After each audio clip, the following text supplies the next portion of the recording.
Hey there, Postal here. Today we're taking out my still favorite Tier 10 fighter. This is the F-86A Sabre. Yeah,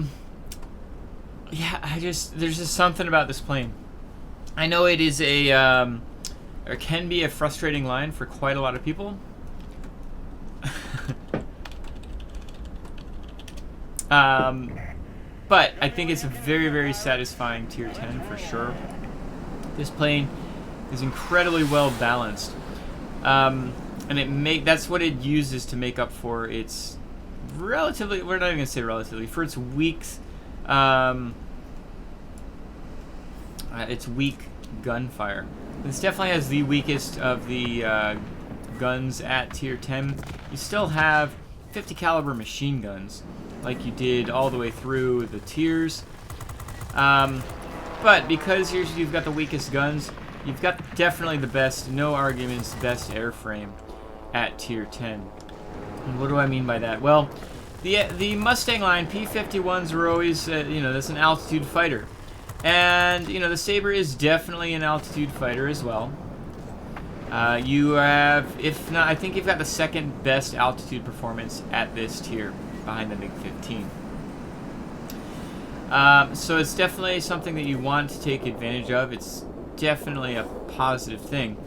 But there's so much more about this plane than just being an altitude fighter. You have the ability to actually dogfight and outturn the majority of planes in the game. This plane's on fire, by the way. You can, if you pull a Yak 30, which is definitely the most maneuverable plane at this tier, if you pull it up to 6,000 feet, you will be able to outturn it. You have that ability. And any other fighter at this tier is in trouble if you're behind them. They just are. This 1101 is not going to be able to outturn me. He just cannot. I've actually got to hit my air brakes to slow down enough to get him, because I'm going so fast. The speed of the Sabre is incredible. It's right up there with the MiG-15, but the Sabre's able to make better use of that speed.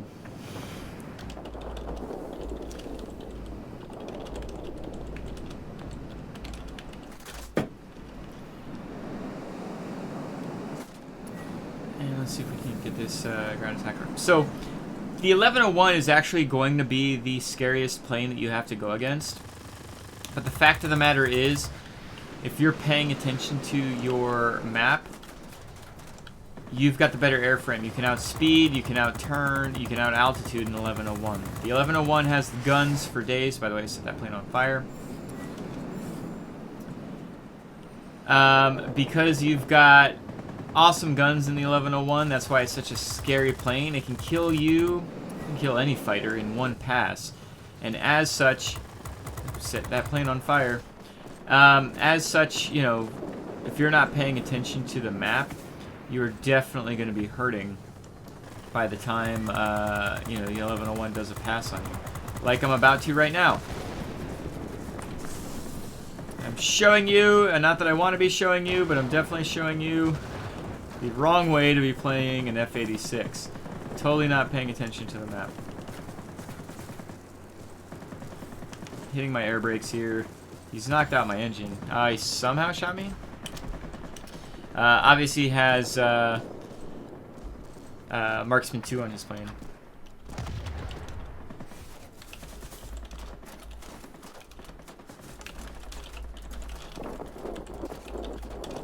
And that's why an 1101 can be so dangerous. But honestly, any plane can be dangerous if you're not paying attention. If you're just pulled a postal there and totally did not pay any attention to the targets that are on your map, then yeah, you're just setting yourself up for failure. But the reality is the airframe of this plane is going to set you up for success if you let it. So put yourself in position to succeed by paying attention to what's going on the map. And go from there. What are we doing? Here we go. What happens with me in this plane, sometimes I boost so freaking much that I'm literally flying past whatever I'm trying to go inbound on. And I'm not even like, no, plane's on fire. Not even able to take full advantage of the kill.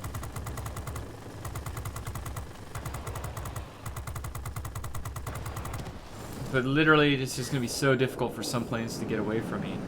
Yak 19 could be conceivably a pain, right? A really turny plane. But if I get the jump on him, not quite as difficult as it seems, right? Again, low altitude Yak 30s are going to be the biggest pain. Specialized Yak 30s, because they're going to be the ones, you know, paying attention. High altitude, I mean, some heavy fighters, but again, it's really only if you're not paying attention. If you're paying attention in the F-86, there's nothing that I really fear. An 1101 can't kill you if you're out maneuvering it, and you can outspeed it too, for that matter. So you want to keep all of that stuff in mind.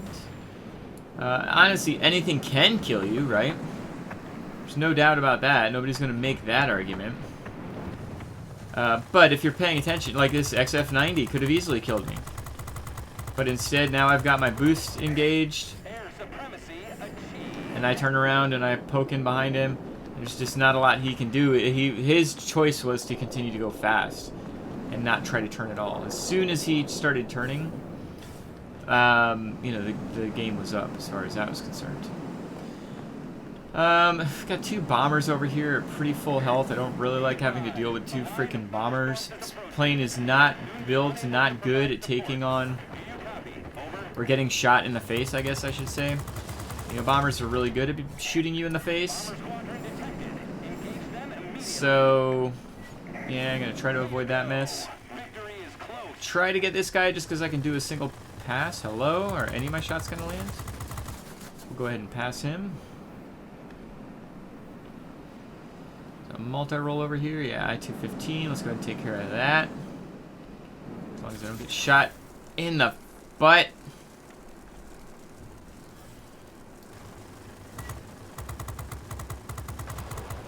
Even with my engine knocked out, I'm going fast enough to stick with this guy.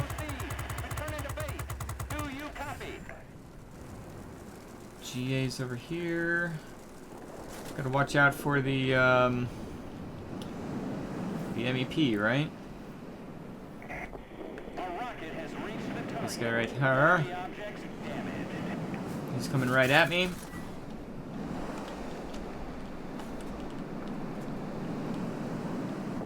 We've got the speed, though. Issue is going to be he's got the F7 button. Our wings and tail are in. His engine's knocked out. My plane's on fire. We've got everybody and their brother on me, unfortunately. Yep.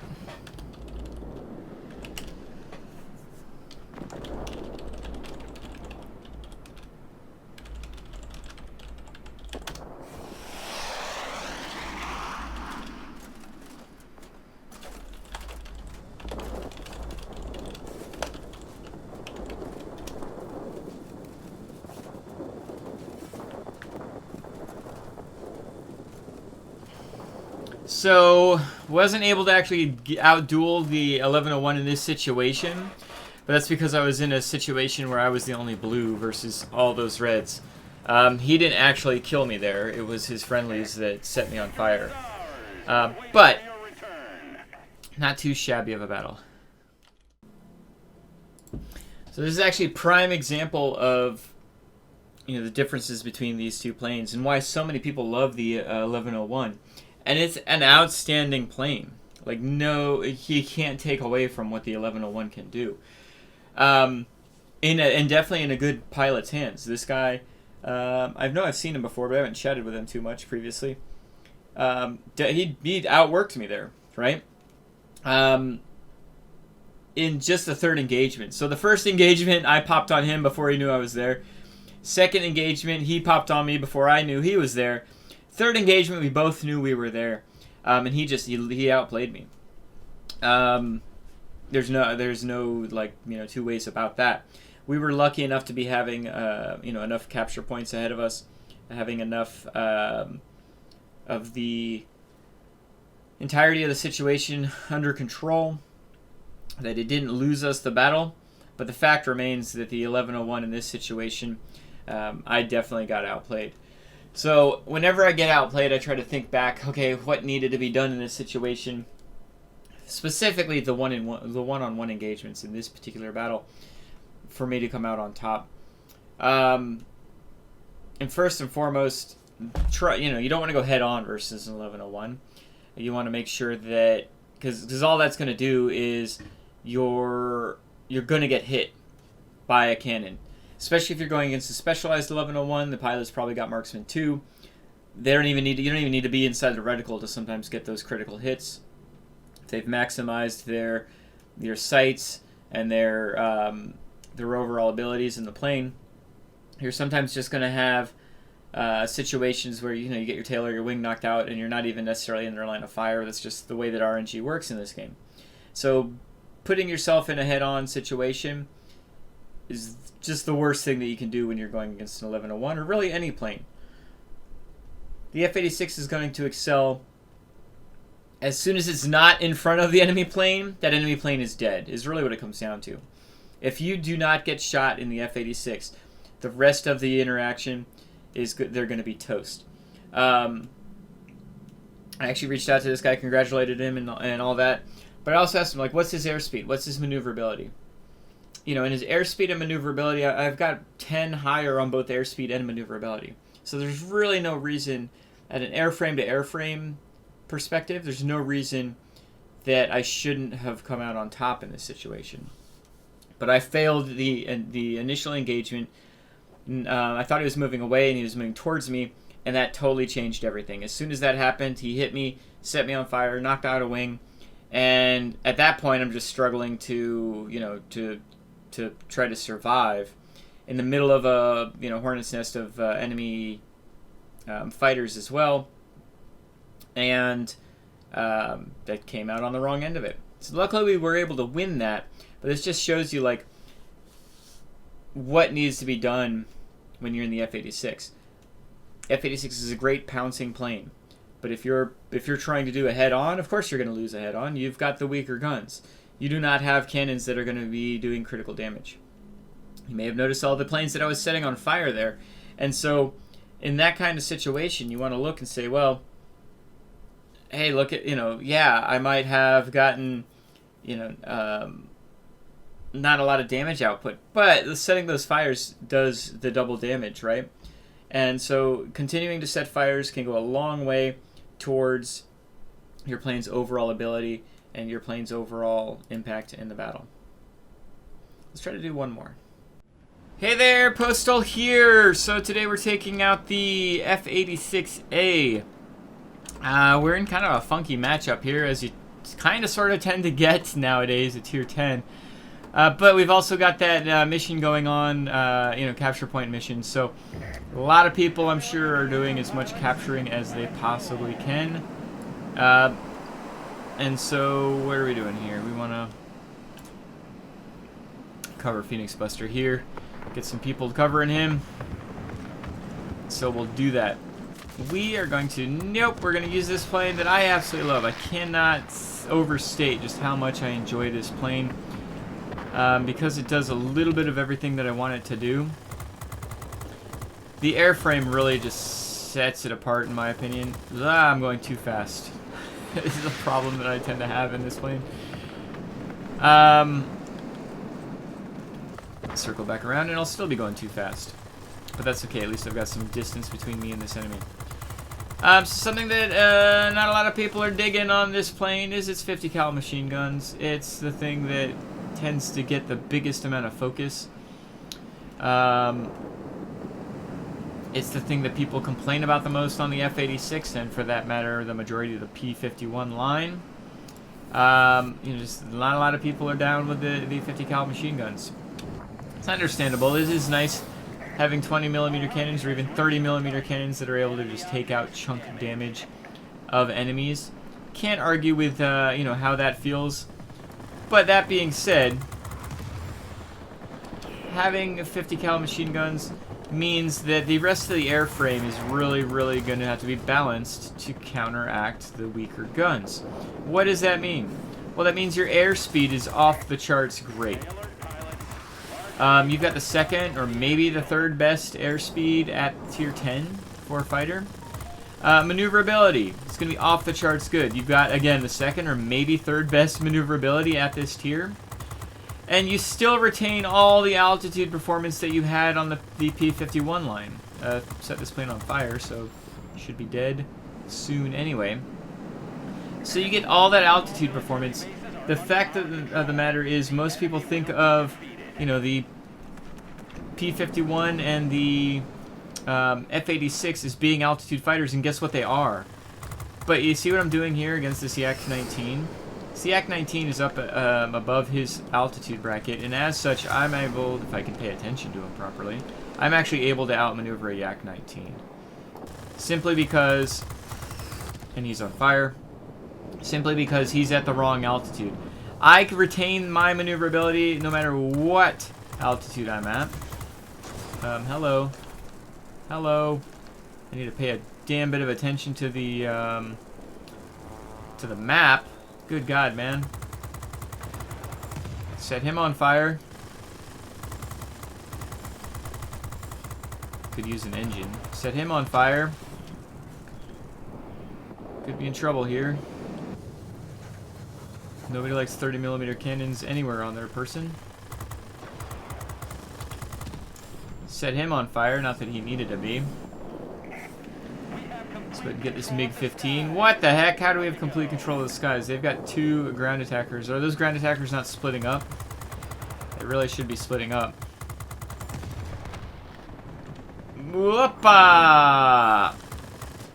Nope, somebody else is going to kill him. Nope. Kill secure. Anyway, this airframe can do everything. It's got the airspeed, it's got the altitude, it's got the maneuverability. What that means, though, is you need to know when you're using what. Airspeed, I typically try to keep as much airspeed as possible. It's a great defense, just going fast. You're able to, you know, get away from the situation that may have caused, you know, may potentially cause you a lot of issues. Hello, Yak-19. Up too high again. I don't mind. But I've done this to Yak-30s, specialized Yak-30s who can definitely outmaneuver me. Pull them up to 6,000 feet. And, you know, suddenly they can't outmaneuver you. And then they get frustrated because, you know, they can outmaneuver everything, but you've pulled them up to outside their altitude bracket. Set this plane on fire.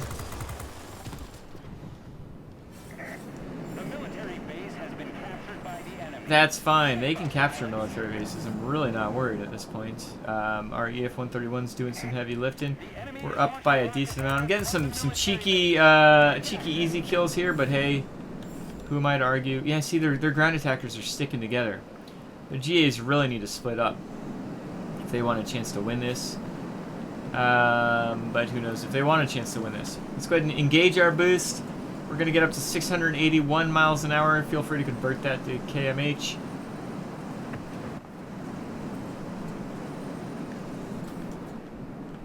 I'm not going to go after these ground attackers. I've got no reason to. So, one couple plane types you don't typically go after. Set that guy on fire right before he died. That you don't go after right before... Oh, they are finally splitting up. Is ground attackers and bombers. The reason being is because this plane excels when you can avoid taking the hits in the first place. As soon as you start taking hits, you're having issues. So, you know, against fighters and against fighters and multi-rolls and heavy fighters, you're able to dictate and determine the engagement, like I just did against this HG-2. You know, I can avoid the shots. When you're attacking a ground attacker and bombers, you know, those rear gunners are super pains in the butts, right? And so you don't get to avoid all those shots as you normally would. That bomber I'm not going to attack. He's on 2. I'll attack a bomber and a ground attacker if they're on low enough hit points. But if they're on high hit points, it's just going to take too long for me to kill that, right? This HG-2 is back inbound. Oh, he's turning. Which means he's dead. Thank you, sir. It's been a pleasure. Come again. You're on fire, by the way. I don't know if you noticed that. There's two places you really never want to be on fire, and that's in a plane and on a ship. Completely spaz out if you're ever in a plane and it's on fire. Anyway, go ahead here. We're going to go ahead and get the center.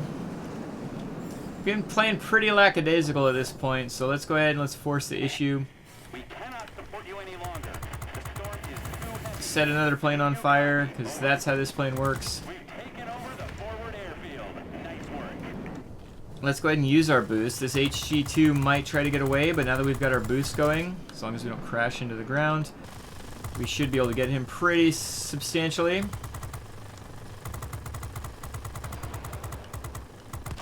There we go. Can we get some people to get this guy?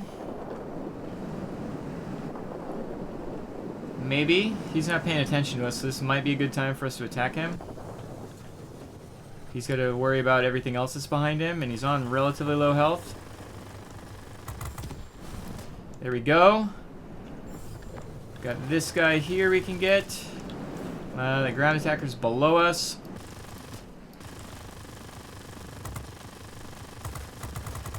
I don't know what our bomber's doing. Maybe the bomber's died. I guess I should check the list here. Got ourselves an ace, which is super swell. We need our boost. Das Boosten, we need it. Now our EF-131's doing EF-131 jobs here.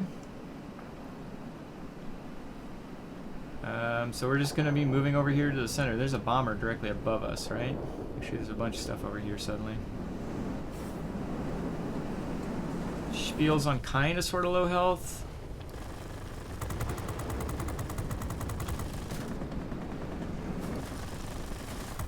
See if we can't get rid of this I-211, I-215, whatever the hell it is. Yeah, I knocked out my engine. Don't need that, so let's move away. See if we can't get rid of this ground attacker. Now that they've split up, they're actually doing some pretty darn good work. Of course, now one of them's dead. Set this guy on fire. Where is our where's our friend here? Where's the ground attacker somewhere? Ouch. Terrible loss. Honestly, just because we were not able to get those ground attackers killed quick enough. Which, I mean, can happen, right? You know, we are in a non-attack type vehicle going against planes that are very well defended and just not able to overcome that. A shame of it, but honestly, I think we had the ability to win that battle. Just didn't work out for us there. Let's head back. So unfortunately, I lost there. The first thing I always do when I go back and I look at I think back to the battle. You know, I didn't do my ABCs, right? I wasn't always capturing, if you don't know capping. So, you know, the fact of the matter is, at the end there, in the middle of the battle, I got really lackadaisical. I was under the assumption that the game was going to turn into a air supremacy, and so I just kind of played, you know, I played kind of just flying around shooting stuff. Not necessarily shooting stuff for a reason. I was just shooting the things that came near me, defending the center, because who the hell cares? This game's gonna be a easy win. Ended up being the hard loss, simply because we didn't start capturing quickly enough.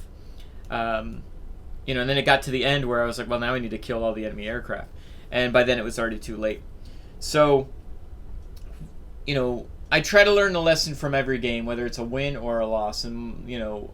It doesn't mean that suddenly the next battle I'm going to have fixed the issue that I had in this battle. I'm probably going to run into a similar situation in the future.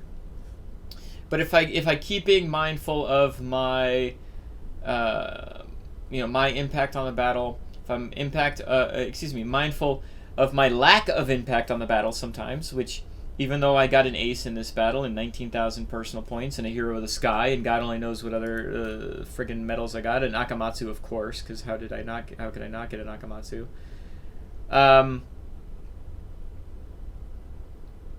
What a Kozadub?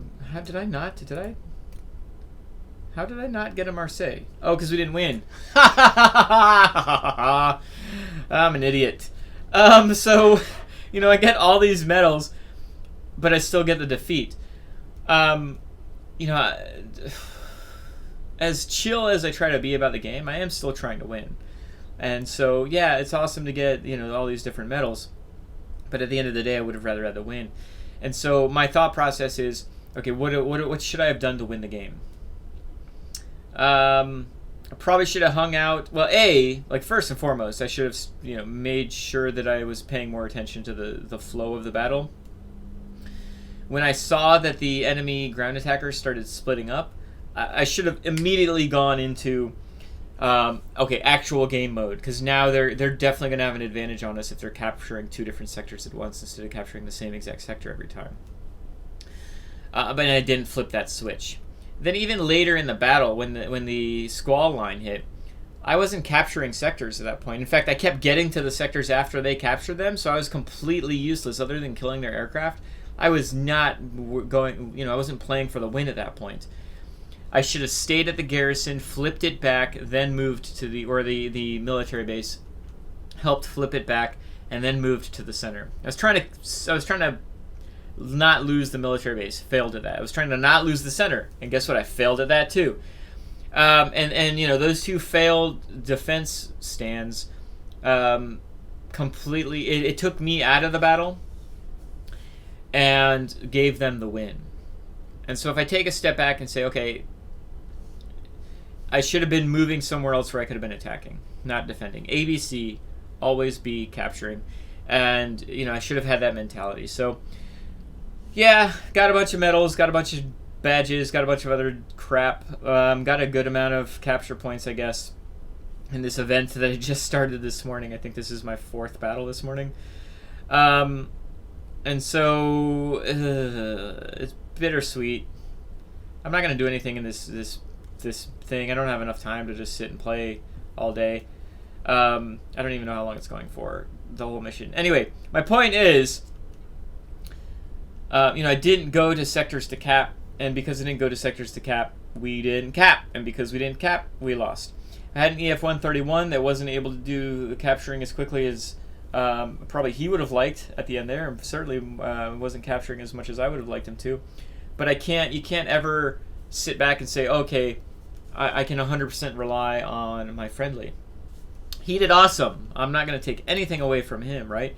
I don't think Phoenix here let us down. All he can do is capture, so I'm sure that's all he was doing, right? I can do a little bit of everything, and so I let this team down. I failed in this situation, and that's got to be my mentality. And honestly, it should be your mentality as well. You can't control your friendlies any more than you can control the enemy. I mean, look at this. The IL-40P didn't do that much, right? Like, he did enough, but he didn't do a whole lot.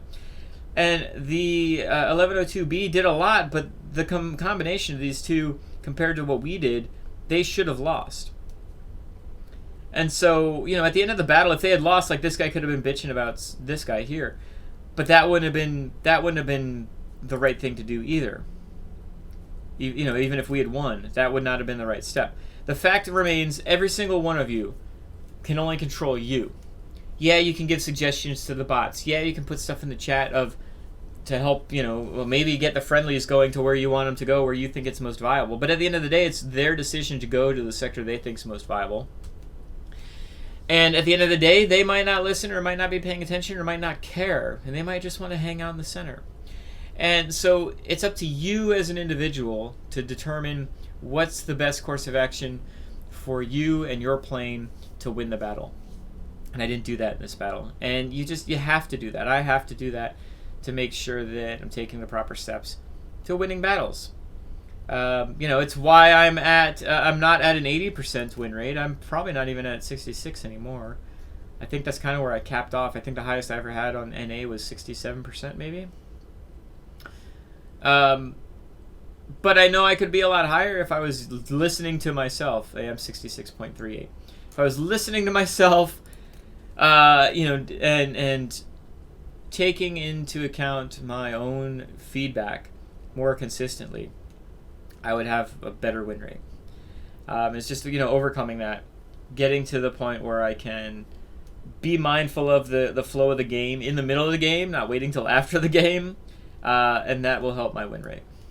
Anyway, enough about the win rate. This plane is awesome. This plane allowed me to do a little bit of everything, right? And that's the whole purpose of this airframe. I've got high speed, high maneuverability, high altitude performance. Yes, the guns are weak, but if you can put your plane in a position to not take damage, you can out dogfight any other fighter in this game, Yak 30 included, as long as you're playing on your terms, not on their terms. Don't go down low altitude and play in their playground. Bring them up to the mid altitude, to high altitude, to where you can outmaneuver them, and you can outplay them. When you're going against MiG-15s and Swifts, any of the high altitude fast planes, you can outmaneuver all of them easy squeezy. So use your maneuverability at those high altitudes. You've got the airspeed to stick with them. Use your maneuverability to outturn them. Planes like the LA-15 and to a much greater extent the 1101, simply because you're going to run into this plane a lot more often than you're going to run into any other mid-altitude fighter. These planes, your biggest defense against an 1101 is your map awareness. If you're in front of an 1101, you're probably going to be dead soon. If you're anywhere else, you've got the ability, you've got better you got better airspeed and better maneuverability than an 1101. If you're anywhere else besides in front of it, you can kill an 1101. But that takes map awareness. That takes just surroundings. You need to know where the 1101 is, because it can kill you in one pass. The guns on the 1101 are deadly. They're deadly because they're consistent and they're strong hitting. Yeah, the MiG-15 might have, and probably does have, better gun armament rating. Let's see here. It doesn't, so never mind. The 1101 would have the best gun armament at this tier. The 420mm cannons just absolutely melt down enemy fighters. But it can outmaneuver you and it can outspeed you. And because it can outmaneuver or outspeed you, you've got the airframe advantage in the F-86. Yeah, the 1101 is probably the best plane at tier 10. An argument could definitely be best fighter, I should say. Argument could definitely be made against that, but it definitely has the best guns. No argument can be made against that. And so the 420mm cannons on the 1101 can simply melt you down if you don't pay attention, and it gets the ability to do a pass on you. You're probably dead. Unless you get lucky, you're probably dead, right? And so your biggest defense against that kind of plane, or an LA-15 that can do a little bit of everything as well and has really good guns, underappreciated plane, the LA-15. Your best bet against a plane like this or that is simply going to be your ability to pay attention to what's going on the map. And if you can pay attention to what's going on the map, you can outduel literally any plane in this game. So anyway, yeah, I had a loss there, and I apologize about that. I know the community typically likes to see those wins. But it wasn't necessarily a bad battle, just a poorly played at the end battle, or from the middle to the end by me. We all have those situations. What can we do as an individual to learn from those situations and, get the win next time? Anyway, thank you so much for joining me. This is kind of a longer rant, but, I tend to do that. Thank you again. If you've got any feedback for me, I'd love to hear it, either in the comments down below or on my Discord. And do you happen to have the F-86? This is a plane that you enjoy as much as I do? Or are you like so many people that got to like the P-51A or P-51D and were just like, nope, over it, not continuing down the line, don't care how good the planes are after it. To be honest, tier 8 and above can be really strong. P-51H is an absolutely excellent plane in my opinion. P-51H can just be absolutely stellar. You suddenly have some maneuverability, and you've of course got all that airspeed and altitude performance that you're used to of the P-51s. The FJ1 can be good, but it needs to be specialized in the current meta. Yeah. The F-86 is just so much better than all of that. You have just such great altitude and maneuverability and airspeed. It's everything you really want in a fighter other than the missing cannons. But honestly, if this had 20mm cannons, it would be overpowered. Could you imagine a P-1101 that could go faster and have better maneuverability and have a higher altitude performance? Nobody would be flying anything but an F-86 with 20mm cannons. So you don't want that either. But the F-86, in my opinion, is 100% worth the grind. 110%. Not that that's viable, but you know what I mean. Anyway, I'm done. I'm done. Have a good day, everybody. Bye.